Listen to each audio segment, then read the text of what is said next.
to the engagement with last month's event about a mortgage firm in Mexico, today we decided to dive into how organizations in the US and also beyond can implement their own spaces for employees' kids on site at work.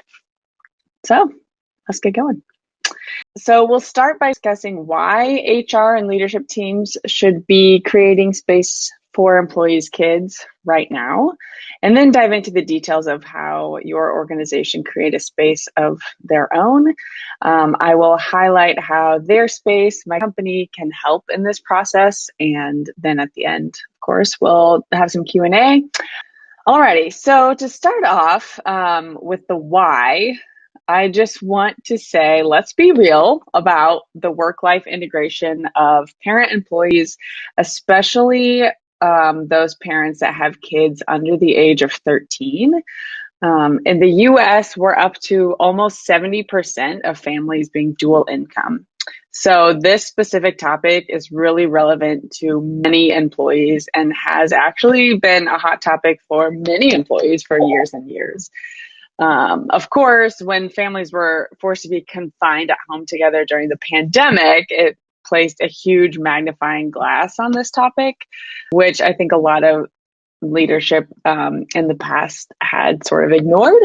But of course, when even CEOs and other executives in organizations are also holed up at home with all the kids, everyone starts to understand the topic a little more. Okay, so what this comes down to is parents really need flexibility, and here's why. Depending on the age of kiddos, their daycare or school schedules can change by the semester, by the month, or even sometimes like week to week schedules are different, which is quite a contrast to normal business hours, right? I think many people, I think that's kind of an obvious topic. Now, here's something that's interesting that I didn't realize until I became a parent of a school-age child. So full-time school isn't really full-time. Let's take the state of Nebraska, where we are based, the Forward Collective is based out of. The state of Nebraska requires 180 6-hour school days, mid-August through mid-May, for it to be considered a full school year for the kiddo, right? Now, full-time employees in that same time period have 220 8-hour business days in that same time period. So 180 6-hour days for kiddos, 220 8-hour business days for parents, okay? Now, let's just be fair and take off about 7-ish federal holidays where parents and kiddos will be off school, off work at the same time. That leaves about 25 to 30 days where kids have to be taken care of. And that's also not mentioning a lot of times those days schools will chunk down into half days. And so instead of just 25 or 30 full days that we're like, what are we doing with our school kids? It'll be like upwards of 50 half days in this time period. And that's not even accounting for summer break. So just like really in the weeds of day-to-day parent life and week-to-week parent life, like scheduling and schooling, there's just a lot of flux going on there. And, if you don't have school-age kiddos, like multiple of them, another thing you may not be aware of is like summer schedules can vary from child to child. A lot of parents will try to fill those times with different camps for each kid based on their interests, et cetera, et cetera. So again, when you have a dual income family with multiple kiddos, it's just a lot of scheduled juggling going on. So that's been kind of like normal family life for decades here for a lot of Americans. And now we're talking about a hybrid work schedule. So imagine parents working from home with kids at the same time. I think something that employers really need to consider is that sometimes going to the office to get focused work done is preferable over trying to work from home on days when the kids are at home as well. So some broad strokes about family life in the United States. And here's the thing, these issues aren't going anywhere. We can't ignore it anymore. And the employers who recognize and accept the fact that employees' work and personal lives will intertwine during business hours, these are the employers that are going to attract and retain the top talent among millennials and Gen Z. I also want to point out that this is not just like anecdotal parents like, our life is so hard here. Okay, there's actually a lot of research behind this, including the Council of Economic Advisors from the government has a study that was put out that shows it's specifically about flexibility and paid leave for parents in the workforce. They find that it benefits companies, it increases productivity among workers, helps recruitment, and lowers, so recruitment and attraction, lowers worker turnover. You can read the bullet points. I won't go through it right now, all of them. It benefits shareholders. I love this point. It lifts a company's stock price when it's announced that there's paid leave and increased flexibility in the workplace. I love that. And obviously it benefits workers by improving job satisfaction and alleviating a lot of work-life challenges. Okay. A few examples of organizations just locally and internationally that have implemented these kids at work programs in the workspace. There's an organization in the Lincoln and Omaha, Nebraska area here called Nebraska Realty. Okay, a lot of us that live in the area are probably familiar with this organization because they have signs all over the place for residential real estate. Anyways, they were actually founded only in 2018 with 3 employees, and their Lincoln office space, they created it. They wanted to differentiate themselves as a real estate agency by like taking care of the whole agent, they're not employee, but it's kind of the same idea there. And so they created a space for agents' kids to come into the office with them when they had to meet with a client or have a team meeting or whatever. So this group between 2018 and 2021, this year, grew to over 800 agents. It's one of the largest real estate companies in the area and like hugely successful. And they are renovating their Omaha headquarters now to include like an even more extravagant place for kids because the first location was more successful. I love that story. And then, as I mentioned at the very beginning, Eliana De La Torre from More Consultores, she started this mortgage brokerage in Guadalajara, Mexico, and they created the space almost from the beginning with like a family friendly, you can bring your babies or your kids and like, let's just take care of work and life together. We're going to have it be integrated. And it's like grown like gangbusters. They're adding just another office, like she mentioned last month, and have been recognized many, many times for supporting women in the workplace in Mexico. Awesome.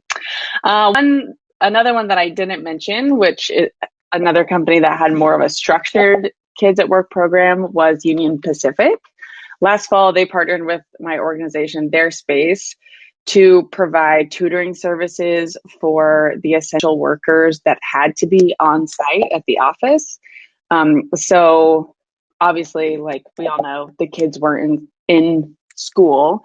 And so those essential workers brought their kiddos to one of the training rooms at Union Pacific, and then Their Space provided tutors to help them with remote work and homework and some STEM activities and stuff like that. So that was awesome. Okay, now let's get into the weeds here. How to create a space for kids at really any organization from service-based businesses to office spaces, etc. The first thing I always encourage employers to do is to survey their workers. Specifically, what you want to find out, I think the most critical group of parents would be those with kids that are ages 13 and under, around 13, 14, sometimes, 12, depending on the maturity of the kiddo. A lot of kids can like take care of themselves at home, you know, the older they get, obviously. So, but if there's like elementary age kiddos and then young, 5 and under daycare age, a lot of those parents, it's pretty challenging time of like work-life integration. Okay. And then based on those numbers, we're trying to pull out from employees what the most helpful uses of the space might be. Is it after school homework area? If you have like a large group of employees that are all having babies, maybe that's like a bigger consideration than a homework space. It's funny at organization kind of how like babies, it's like, oh my gosh, 5 people are having babies this year, and last year we only had 1, right? Or, off school programming, the number of homeschoolers in the United States has bumped up from 2% to 10%.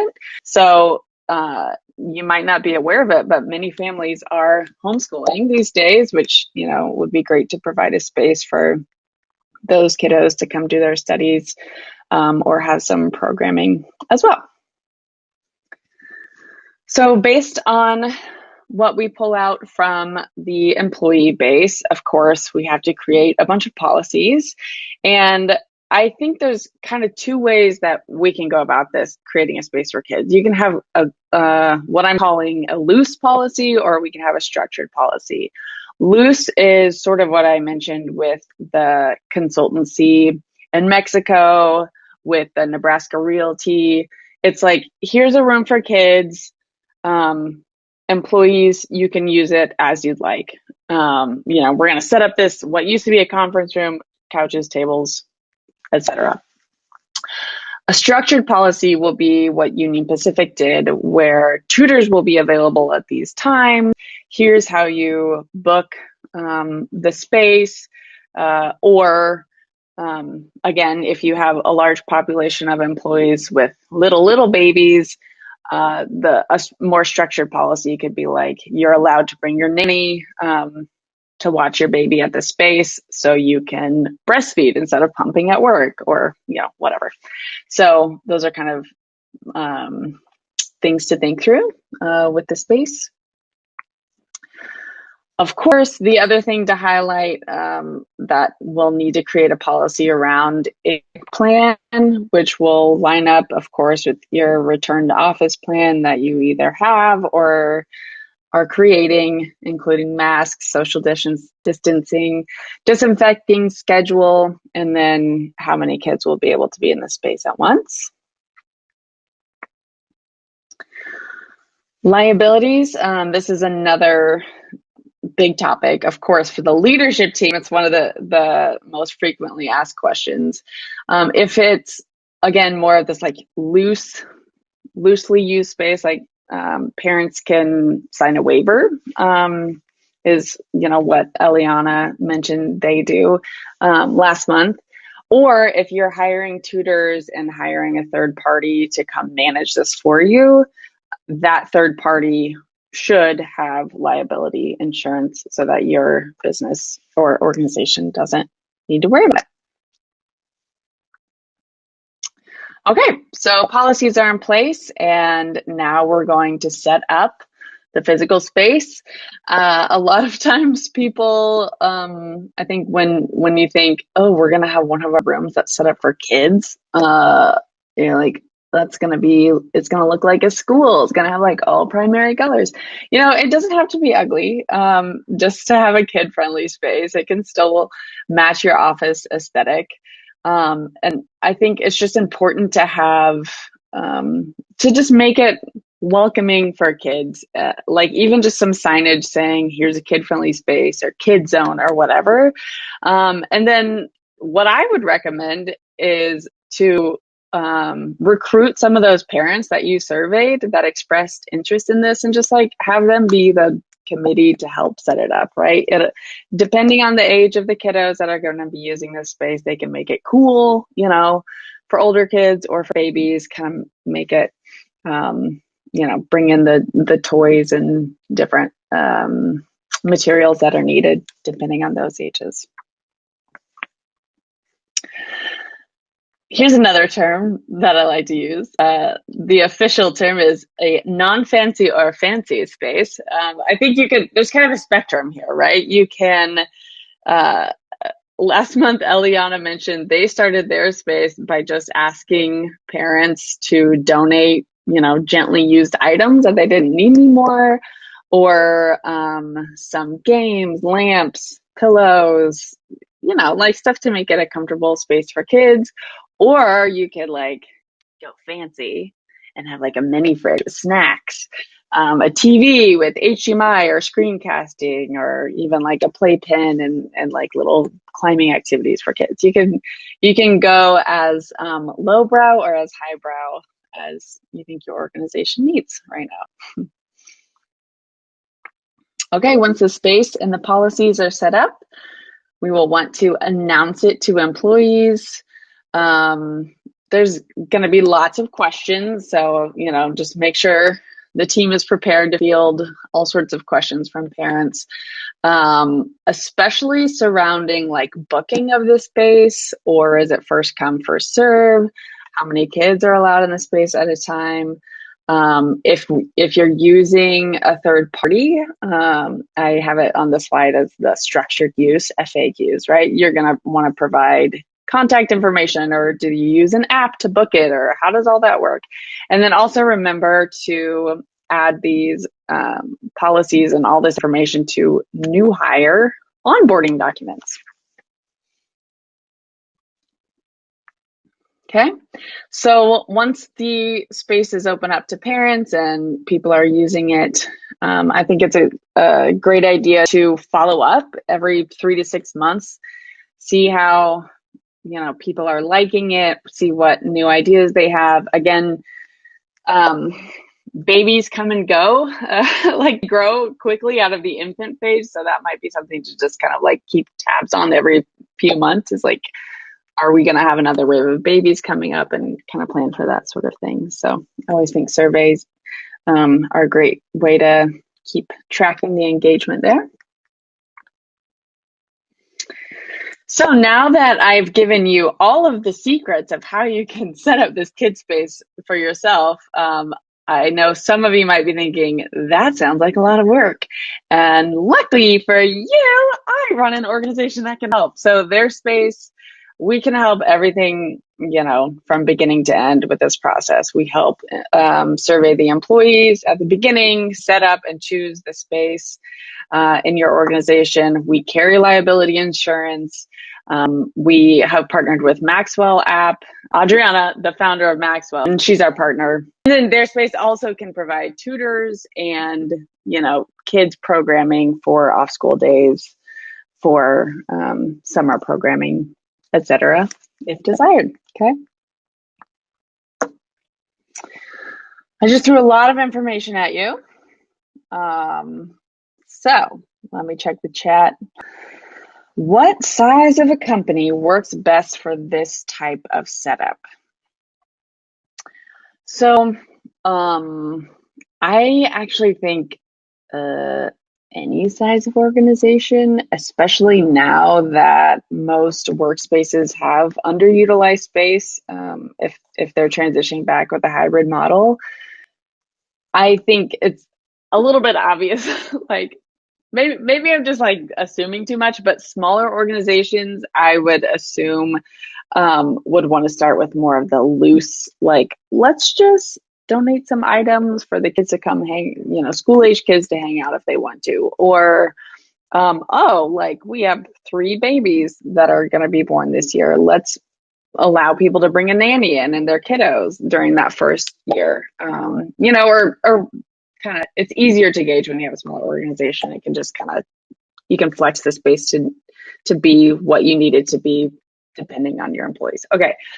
The larger organizations, to me, it seems like you're going to need a little more structure. You're obviously dealing with a larger quantity of employees.